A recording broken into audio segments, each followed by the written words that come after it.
सो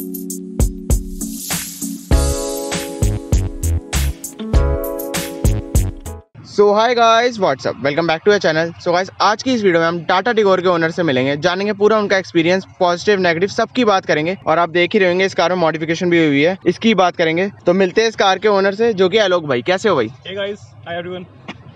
भाई कब ली थी आपने ये गाड़ी? ये गाड़ी मैंने ली है मई 2018 के एंड में। So this is XM model, petrol है, टिगोर का मॉडल है एक्सएम। और ये हाँ मई एंड में ली है मैंने 2018 में। भाई तब आप कौन सी कार्स देख रहे थे? उस टाइम मेरे पास टारगेट में थी एक टिगोर और सेकंड कार थी मेरे पास फोर्ड फीको। तो that's the only two cars I was looking for. और किसी और की तरफ देख ही नहीं रहते भाई? No Maruti, no Hyundai. Tata में मेरा जस्ट का मूड था, लेकिन उसके डिज़ाइन की वजह से मैं थोड़ा सा उस पर वो नहीं था। तो उसके बाद फिर मुझे टिगोर ही पसंद आई थी। अगर ये ना मिलती तो मे बी शायद मेरे पास फोर्ड फीको होती, तो अदरवाइज क्या। ये मेरे को ऑन रोड पड़ी थी मुझे गाड़ी अराउंड 5.5 लाख की। ऑन रोड एवरीथिंग, इंश्योरेंस वगैरह, आरटी वगैरह सब मिला के। बट मुझे मेरे पास, मैंने अपनी पुरानी गाड़ी एक्सचेंज भी करी थी, तो उसका मेरे को अप्रॉक्सीमेट 1 लाख के आसपास मिला था। तो अगर मैं नेट की बात करूँ तो this car costed me 4.5 lakh on road. भाई 4.5 लाख में आपको टिगोर मिल गई? टिगोर मिल गई after exchange of old car. इससे पहले कौन सी कार थी भाई आपके पास? इससे पहले मेरे पास थी बलेनो थी, 2006 मॉडल, जो थी आपकी सेडान वाला जो पहले मॉडल आता था बलेनो का। तो वो थी मेरे पास VXI मॉडल। तो उसको क्यों सेल कर दिया था?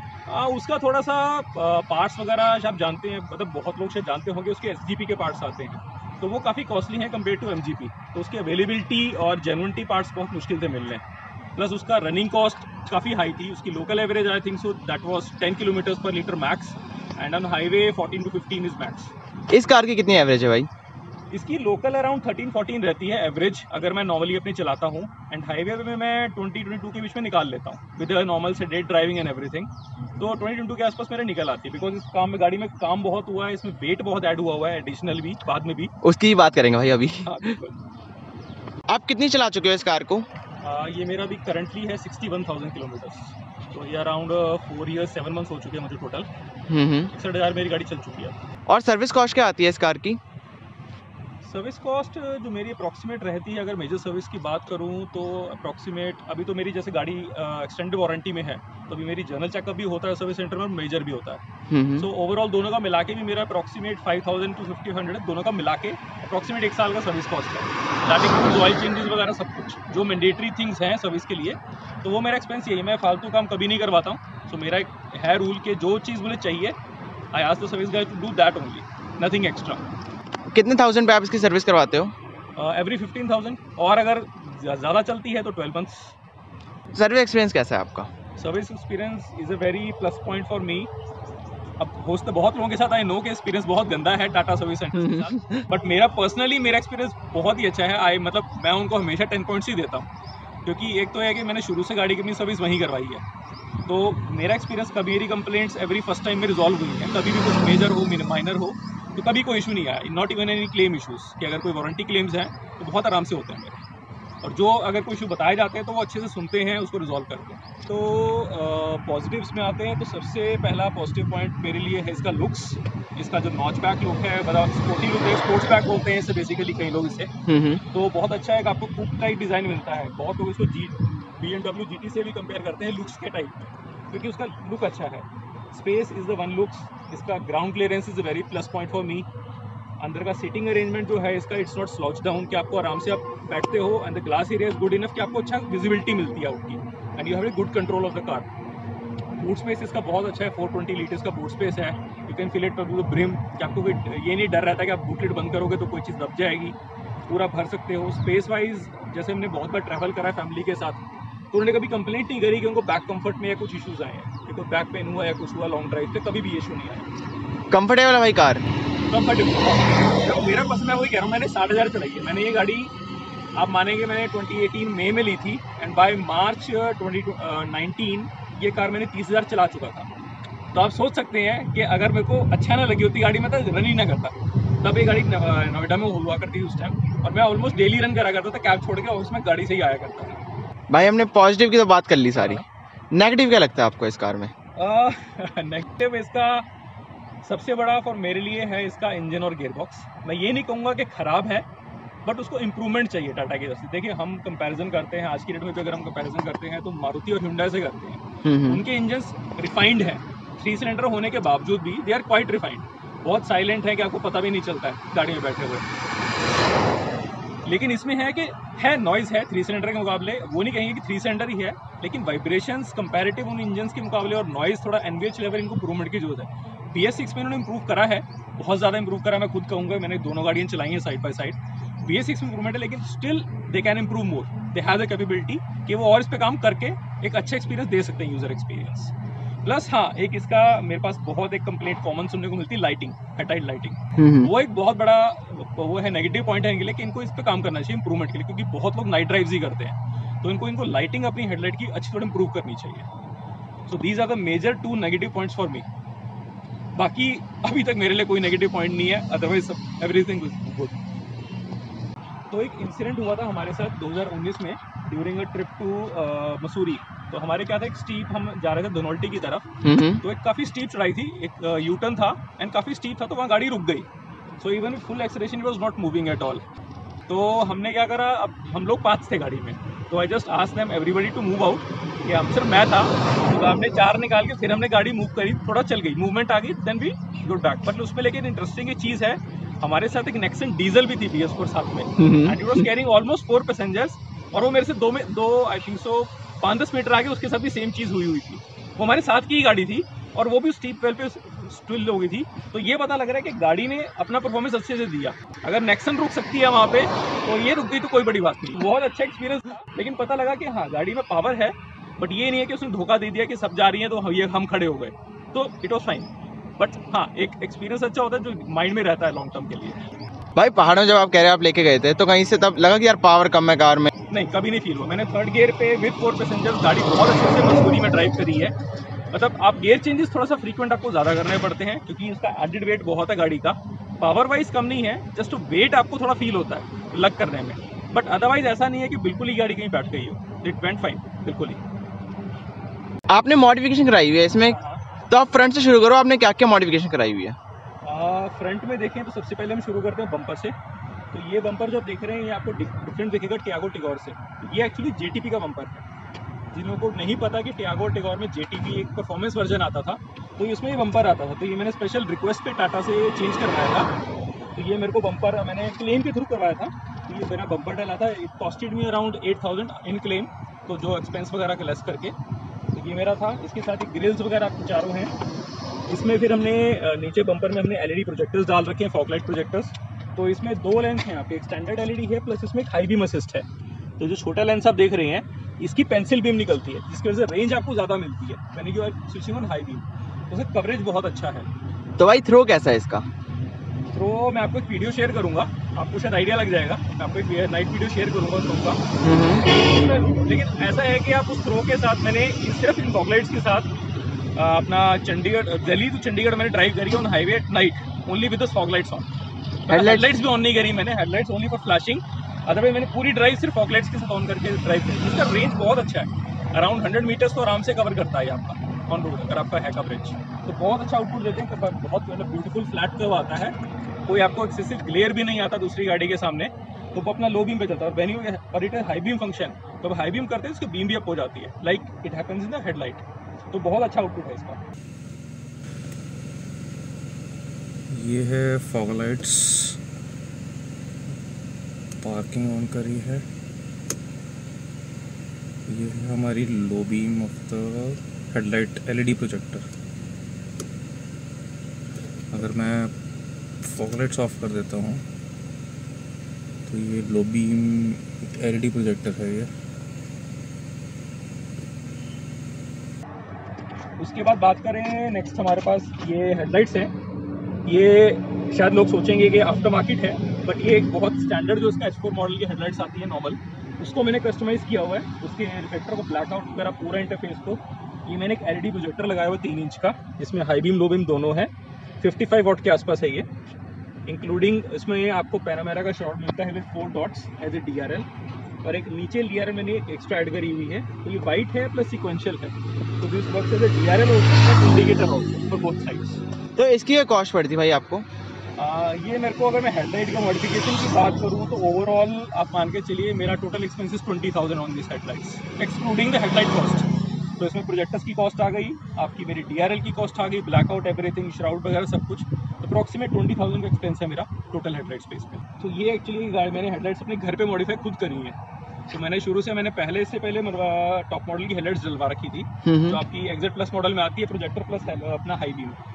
उसको भी मैंने कस्टमाइज किया हुआ था, लेकिन फिर मुझे थोड़े टाइम बाद कुछ चेंज चाहिए था, तो मैंने निकाल के फिर अपनी नॉर्मल हेडलाइट्स लेके उसके अंदर मैंने पूरा घर पे इसको प्रॉपर सेटअप करा हुआ है। सारा पार्ट्स मैंने बाहर से मंगवाए थे, तो मैंने पूरा इंस्टॉलेशन, अलाइनमेंट वगैरह सब, सीलिंग एवरीथिंग सब कुछ करके। और जो लोगों का डर रहता है कि हेडलाइट खुल के आपका जो मॉइस्चर वगैरह का इशू रहता है, इसमें वो भी नहीं है कंप्लीट। भाई आपने खुद कैसे कर ली ये चीज? मतलब शौक है मुझे, मैंने पहले भी 1-2 गाड़ियों में अपनी मॉडिफिकेशंस करके हेडलाइट्स अपग्रेड करी हुई हैं, तो मुझे थोड़ा आइडिया था। तो ये मेरे लिए थोड़ा ज़्यादा बड़ा चैलेंज था, क्योंकि इसकी हेडलाइट्स खोलना बहुत मुश्किल है, क्लास अलग करना, तो ये बहुत बड़ा चैलेंज था। लेकिन आई एम वेरी हैप्पी कि जो आउटपुट निकला है तो बहुत अच्छे मैं उससे रिजल्ट से। आपको कितना टाइम लगा था इसको खोलने में और पूरा मतलब सेटअप वापस करने में? जब इनिशियली मैंने स्टार्ट करा था तो एक हेडलाइट खोलने में मेरे को 2.5 घंटे लगे थे सिर्फ ग्लास को ओपन करने में। लेकिन जब ये होता है कि जब आप थोड़ा सा सीख जाते हो, टिप्स एंड ट्रिक्स सीख लेते हो, सो otherwise total overall project cost मतलब मेरे को लगे थे 2 से 3 दिन, क्योंकि पेंट को मैंने वो करा था, थोड़ा सीलेंट वगैरह लगा के, सीलिंग, हेडलाइट्स वगैरह, तो सब चीज़ों को सेटल डाउन होने के लिए 2 से 3 दिन मुझे लगे थे प्रॉपर करने के लिए। लोग करने को 1 दिन में भी करते हैं, लेकिन होता है कि फिर वो फटाफट वाला काम होता है। मुझे थोड़ा सा ये था कि कभी कुछ नया मिल गया तो चेंज कर देना। जैसे मैंने यहाँ पे तमो का स्टिकर दिया हुआ, ये मैंने बिल्कुल लास्ट मिनट पे सोचा, तो फिर मैंने स्टिकर बनवाया। ये फ्रंट में यही है बस एक स्टिकर, ये तो मेरा एक गाड़ी का थीम एक्चुअली मैं लेके चल रहा हूँ, पनिशर थीम, तो फ्रंट में ये आपको दिखेगा, ठीक है, अलग सा कुछ। बहुत लोग सोचते हैं कि आप जैसे आप चंडीगढ़ साइड जाते हो, आप गाड़ी को रोकता नहीं है, क्योंकि वहाँ पे अलाउड नहीं है क्लासेस वगैरह की। तो वही होता है कि this is not something name और टैग और समथिंग, कुछ भी नहीं है, ये जस्ट एक नेम है बस एक गाड़ी को दिया हुआ। बट ये कि थीम हमने फॉलो कर रखी, पूरी गाड़ी है Punisher theme, black and red की थोड़ा सा, तो वो रखा हुआ है टैगिंग। तो साइड में हम स्टार्ट करते हैं अलॉय से। ये मेरे 15 इंच के अलॉय, इसमें जो फैक्ट्री से आए थे वो 14 इंच के स्टील व्हील्स आए थे हमारे पास, विद 14 इंच टायर। तो मैंने 1 महीने बाद ही मैंने अपने अलॉयज अपग्रेड करवा दिए थे। और ये अलॉयज पे आज शायद मैं कहूँगा कि मेरा सबसे ज़्यादा एक्सपेंस मेरा गाड़ी में अलॉयज पे ही हुआ है, क्योंकि ये मेरे गाड़ी के 4th सेट है अलॉयज का। 4th सेट भाई? 4th सेट है। एक सबसे पहला अलॉय मेरा डला था 1 महीने बाद जब गाड़ी ली थी, उसके 5-6 महीने बाद दूसरा सेट डला था चेंज होके, देन अगेन 3rd सेट, वो मेरा थोड़ा लंबा चला, 3rd सेट 2 से 2.5 साल चला था। उसके बाद अब जाके रिसेंटली 3 महीने पहले मैंने ये चेंज करवाए हैं। भाई आपने चेंज मतलब कुछ ब्रेक होता था क्या अलॉय, या वैसे ही? ब्रेक नहीं, कभी भी एक भी ब्रेक नहीं, मैंने प्रॉपर किसी को सेल ही करे और they are still using those alloys. तो डैमेज कभी नहीं, कुछ नहीं, कोई ब्रेकेज नहीं, कोई डैमेज नहीं, जस्ट ये होता था कुछ नया ढूंढ रहा था मैं, तो इसलिए मैंने चेंज करे थे। डिज़ाइन इससे पहले वाला बहुत अच्छा था, कई लोगों ने वीडियोस में शायद देखा भी होगा, स्टार शेप था, लेकिन ये था कि मैं ढूंढ रहा था, ये बिल्कुल डिज़ाइन मिल गया तो मैंने इसको चेंज करवा दिया। इनकी क्या कॉस्ट पड़ती भाई आपको? ये मेरे अलॉयज वैसे 24,000 के थे, तो एक्सचेंज में मुझे ये मेरे को 14,000 के पड़े थे after the exchange of old alloys. और ये मैं देख रहा हूँ काजीरंगा एडिशन, इसका कुछ ऐसा नहीं है, बस ये एक्चुअली यहाँ पे इंडिकेटर था ऐसा स्टॉप फेंडर पे, क्योंकि मैंने यहाँ पे ऑटो फोल्ड मिरर्स लगा रखे हैं, ऑटो फोल्डिंग। तो अब इसमें इंडिकेटर है, तो 2 इंडिकेटर थोड़ा सा गॉडी सा लगता है। मेरे को इसको होल को ब्लॉक करना था, तो आई थॉट कि इसके लिए कोई बैज या स्टिकर बनाते हैं। तो मैंने क्या करा, मैंने कहा टाटा का काजीरंगा एडिशन ही पुल कर लिया। तो मैं कहा ठीक है, हमने टिगोर में नहीं निकाल रहे तो हम खुद बना लेते हैं। तो हमने इसको दोनों साइड बैच को अपने होल पे कवर कर दिया, तो एक बैच भी बन गया और आपकी कवरेज भी हो गई। रियर में हम स्टार्ट करते हैं, सबसे पहला जो सबसे विजिबल पार्ट है दैट इज़ अ स्पॉइलर। ये एक्चुअली ना आफ्टर मार्केट अवेलेबल है, ना टाटा में है, ना कहीं है। तो ये हमने बैठ के ही खुद किसी के साथ, मेरे फ्रेंड के साथ बैठ के हमने डिज़ाइन करा था इसको। मतलब ऐसा कुछ नहीं, बहुत हाई एंड ऐसी कोई चीज़ नहीं है, बस ये था कि लुक को ऐड करने के लिए, थोड़ा स्पोर्टीनेस डालने के लिए, तो हमने एक एक्रिलिक शीट से बनाया है लेज़र कट में, सिंगल पीस में। तो ये अगर आप दूर से देखेंगे तो आपको कहीं पर स्पेसेस नहीं नज़र आते, पर आपको फ्लोटिंग सी लुक देता है कि आपके सिर्फ झूल रहा है ये। तो ये था कि थोड़ा सा एड ऑन लुक हो जाएगी ग्लॉस ब्लैक में, थोड़ा सा अच्छा लगेगा, इसको ऐड करेगा इसकी बीफी लुक को। प्लस हमने फिर ये जैसे टेल लाइट्स आप देख रहे हैं, तो यहाँ पे क्रोम स्ट्रिप आती है पूरी सेंटर में, तो इसको हमने पूरा फुल ब्लैकआउट कर दिया है विद जो आपकी टिंट आती है, टिंट फिल्म आती है जेट ब्लैक, तो वो यूज़ करी हमने कि यहाँ पे इंडिकेटर पार्ट और ये, तो आपको लगेगा कि पूरा कंटिन्यूड एक वर्जन है विद रेड लाइट। तमो का बहुत अच्छा है। तमो का शायद मैक्सिमम लोगों को नहीं पता कि तमो एक्चुअली है क्या। तो वैसे this is short form for Tata Motors, but Tata Motors normally use नहीं करती। इन्होंने एक कंसेप्ट सुपर कार बनाई थी जिसका नाम था रेसमो करके। तो वो एक तमो सब ब्रांड के अंदर उन्होंने हाईलाइट करी थी, जिनेवा ऑटो शो में शायद उन्होंने प्रेजेंट करी थी, बट वो प्रोजेक्ट फाइनल प्रोडक्शन में कभी नहीं गया। तो लेकिन ये था कि हाँ, मैंने सुना था तमो है, तो I just use that tag for the car कि टाटा के बजाय हम तमो यूज़ कर लें, टाटा मोटर्स का शॉर्ट फॉर्म है। तो बहुत लोग कंफ्यूज होते हैं कि तमो एक्चुअली है क्या, कई लोग सोचते हैं गाड़ी का मॉडल है या क्या है। वो ऐसे है कि नहीं है, short form for Tata Motors ही है। और क्या कराया भाई आपने रियर में? और रियर में जैसे ये देख सकते हैं, ये है हमारा रिवर्सिंग एलईडी लगाई हुई है मैंने। नॉर्मली स्टॉक एलईडी आपकी यहाँ आती है रिवर्सिंग की हैलोजन में, लेकिन वो बहुत वीक है और उसका आउटपुट बहुत कम है। अब ये अगर ये है तो ये आपको बहुत अच्छा कवरेज देता है वी शेप में। और अगर नाइट में आप चल रहे हो, आप रियर कैमरा में देखते हैं तो आपको ये पूरा एरिया बैकलाइट दिखता है, तो वो आपको रिवर्स करते हुए बहुत अच्छा हेल्प करता है। प्लस ये मेरा कैमरा लगा हुआ है 1080p का, जो मेरा रिवर्सिंग में भी हेल्प करता है, प्लस ये रिकॉर्डर भी है डैश कैम के साथ। तो ये आपकी फुल वीडियो जो आपकी गाड़ी चल रही है तो सब कुछ रिकॉर्ड कर रहा है, एवरीथिंग। तो ये आपको लाइव विजन देता है, तो आपको जो भी आप देख रहे हो आपको लाइव पूरा वो मिलता है उसमें चलते हुए गाड़ी में। और ये मेरा सबसे रिसेंट एडिशन है। तो बेसिकली यहाँ पे आपने देखा होगा रेड लाइट आती है, जो डमी लाइट आती है, और यहाँ पे आपकी इंडिगो आता है, रिवर्स आता है। तो उसको मैंने निकाल के, ये मैंने चाइना से मंगाया था, सीक्वेंशियल एलईडी है इसमें। तो इसमें रेड लाइट भी है, प्लस इसमें आपका इंडिकेटर है। तो अभी हमने सिर्फ रेड लाइट रखी हुई है पार्किंग के साथ। तो ये जब रात में है इसको, तो ये ऐसे ग्लो करती है। तो ये पार्किंग के साथ मैंने अटैच करी, अभी इंडिकेटर्स के साथ कनेक्ट नहीं करे हुए हैं। तो ये थोड़ा सा एड ऑन लुक था, काफ़ी टाइम से ढूंढ रहा था कुछ, तो ये सबसे इजी लगा। और थोड़ा इंडिकेटर है तो वो बहुत ज़्यादा प्रोट्रूड भी नहीं करता है, और इसमें ब्राइटनेस भी अच्छी है काफ़ी।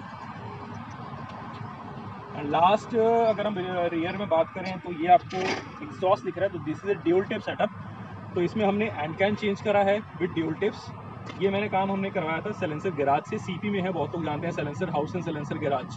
तो ये मेरा जो एग्जॉस्ट है ये सैलेंसर गैराज से हुआ था, बिनी है वहाँ पे। तो ये मैंने 2018 में ही कराया था सारा सेटअप, और तब से अब तक ये बहुत अच्छा चल रहा है, बहुत अच्छी बीफी साउंड देता है। बहुत लोगों ने मुझसे रोक के भी पूछा है कि आपने एग्जॉस्ट काम कहाँ से सिखाया है, क्योंकि साउंड बहुत अच्छी लगती है। It's not too loud, neither too soft, बहुत अच्छी बेसी साउंड जिसे कहते हैं, कि पॉप्स एंड क्रैकल्स नहीं है, लेकिन सूदिंग टू ईयर। भाई इसकी कॉस्टिंग क्या पड़ती है आपको एग्जॉस्ट की? कॉस्ट पड़ा था अराउंड 10,500 के आसपास, including everything, fitting and everything, सब कुछ। भाई कहीं पे रोका नहीं अभी तक आपको एग्जॉस्ट के लिए? नहीं, जब मैं दिल्ली था तो मैंने थोड़ा सा लाउड था, तो जब मैं थोड़ा चंडीगढ़ की तरफ शिफ्ट हुआ था वापस एक बार, तो मैंने इसको लो करा के गया था उसकी साउंड, तो तब से वही चला। लेकिन अभी तक भी जैसे अगर कहीं जाता हूँ तो अभी तक गाड़ी रुकी नहीं है, कभी एग्जॉस्ट के लिए कभी भी नहीं रुकी, तब से लेकर आज तक। और आपने इंटीरियर में क्या कराया हुआ है? इंटीरियर्स में सबसे पहले तो सीट कवर्स हैं। तो ये मैंने अराउंड नवंबर 2018 में करवाए थे मैंने गाजियाबाद से, विद द स्टीयरिंग रैप। तो सेम मटेरियल में मैंने स्टीयरिंग रैप करवाया था, और ये सीट कवर्स लगवाए थे। तो अभी तक ऐसे ही आप फिटिंग देख सकते हैं। कोई बहुत लोग कहते हैं कि ख़राब हो जाते हैं सीट कवर्स, कुछ होता है, लेकिन ये आपके सामने है आफ्टर 4 ईयर्स। अभी भी इसमें ऐसा कुछ नहीं है कि रिंकल आ गया हो, कुछ आ गया हो, बहुत परफेक्ट फिट है। रियर में भी, फ्रंट में भी लुक वाइज मेंटेन रखते हैं सब कुछ। तो ऐसा नहीं है कि वेयर एंड टियर में कुछ ख़राब हो गया हो। तो it has very well hold up. ये नापा लेदर में आई थिंक सो बने थे हमारे, costed me around 8,000 something for the seat covers including the steering wrap. ये है हमारा इंटीरियर में। नेक्स्ट हमने थोड़ा सा जेटीपी की ही थीम बोरो करी हुई है, चुराने कैसे कि जैसे रिंग्स हैं आपके, एसी के वेंट्स हैं, यहाँ पे मैंने आपका रेड हाईलाइट कर रखा है। प्लस मैंने जो आपका ए पिलर का जो वो था ट्विटर का, उसको भी मैंने रेड हाईलाइट दिया हुआ है, अच्छा स्पोर्टी टच देता है। प्लस आपको थोड़ा ब्लैक दिखेगा सारा, तो नॉर्मली 2 टोन में आता है डैशबोर्ड प्लस आपका गेट डोर पैड्स। तो इसको भी मैंने पूरा जेटीबी की तरह ही फुल ब्लैक पेंट करवा रखा है, इंक्लूडिंग पिलर्स ऑल्सो। इसकी कॉस्टिंग पड़ती है आपको ब्लैक कराने में? ये मेरे को अप्रॉक्सीमेट पड़ा था अराउंड 5500 के आसपास पड़े थे, फॉर डोर पैनल्स, डैशबोर्ड के पैनल्स, प्लस आपके पिलर्स वगैरह। तो 5500 मैंने पे किया था। लोकल एक मेरा पेंटर है अच्छा, तो उसको मैंने पे किया था। उसके बाद आते हैं इंटीरियर में आपका, ये मेरे पास स्टॉक मेरे पास हमन सिस्टम आया था कंपनी से फिटेड। तो मैंने अभी लास्ट ईयर इसमें ये एंड्रॉयड सिस्टम लगाया है। तो ये actually top of the line system है, TS10 वर्जन बोलते हैं ऐसे, जिस नॉर्मली T3 T5 आते हैं। तो this is TS10 system, it's an octa core unit with 4GB 32GB इसकी वो है कैपेसिटी। क्यूलेट स्क्रीन है, और इसमें सबसे बड़ा प्लस पॉइंट मेरे लिए क्या था कि इट सपोर्ट्स 4G सिम। तो मुझे अपने फ़ोन के साथ हॉटस्पॉट बनाने की जरूरत नहीं पड़ती, इसका इंडिपेंडेंट ही 4G सिम मेरी सारी फंक्शनलिटीज़ के लिए यूजेबल रहता है। और स्पीड में कोई लैग नहीं है। गूगल मैप्स में रन करता हूँ प्रॉपर रेगुलर लेवल पे, कोई इशू नहीं आता कभी भी।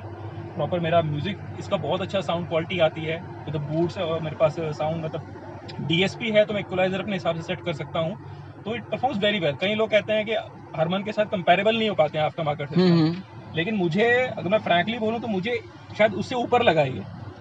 मेरे स्टॉक स्पीकर्स ही हैं अभी तक, उन स्टॉक स्पीकर्स के साथ ये बहुत अच्छा परफॉर्म करता है, even on sound setting of 11 and 12 only. बहुत अच्छी बीट्स आती हैं, एवरीथिंग। मतलब कई लोग कहते हैं कि आपने वूफर लगवा रखा गाड़ी में क्या, but it's still the stock speakers on the doors. Screen में लैग लगता है? कोई लैग नहीं है।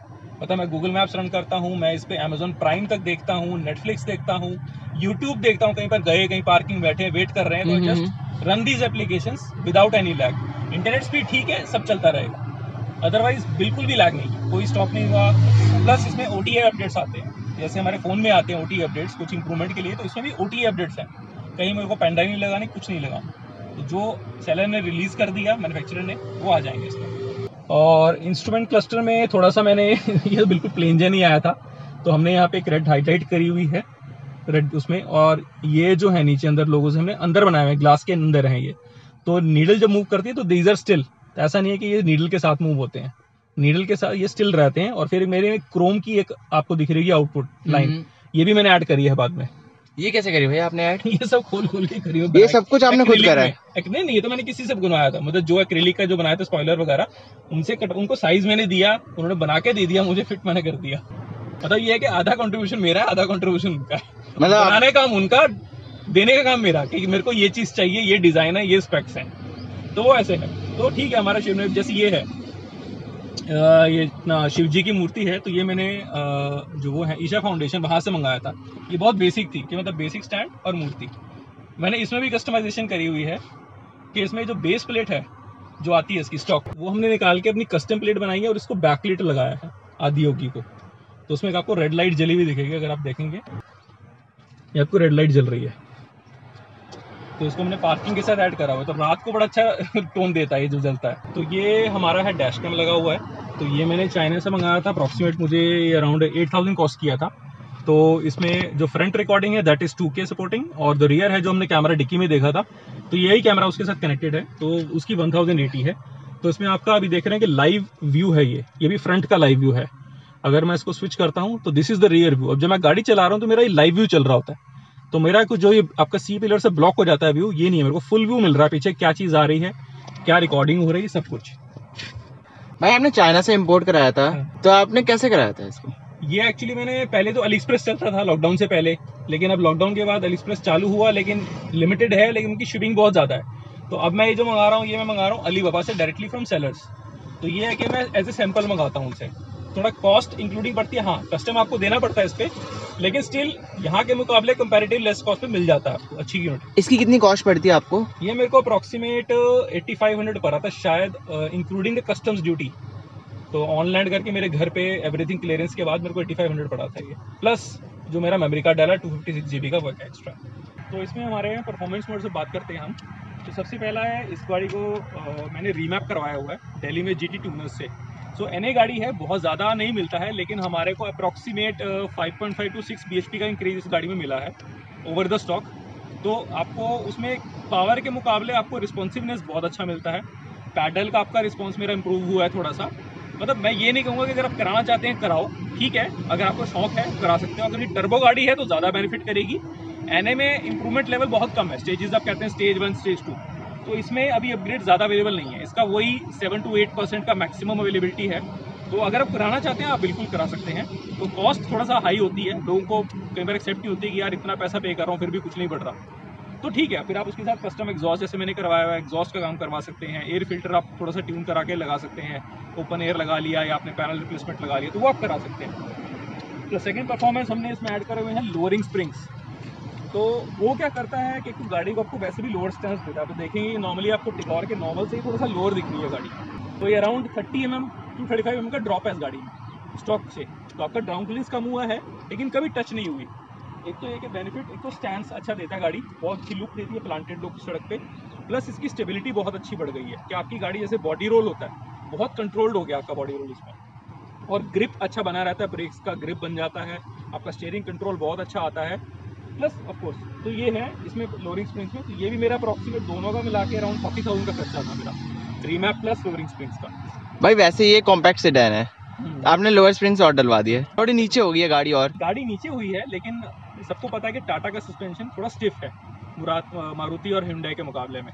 तो नॉर्मली अगर आप चलते हैं उसके पहले ही, अगर लोअर स्प्रिंग के बाद भी स्प्रिंग्स तो हार्ड ही है, सस्पेंशन हार्ड है, तो गाड़ी अभी तक लगी नहीं है फुली लोडेड पे भी, मेरी गाड़ी कभी भी नहीं लगी है भैया आज तक। अब वो कोई बहुत हाई स्पीड वे पे मिल जाए तो अलग बात है, लेकिन अदरवाइज नॉर्मल ड्राइविंग में जहाँ पे भी मैं चलाता हूँ, जहाँ भी मैं गया हूँ खड्डे खरास रस्तों में, मेरी गाड़ी आज तक नहीं लगी नीचे, इवन विद दिस।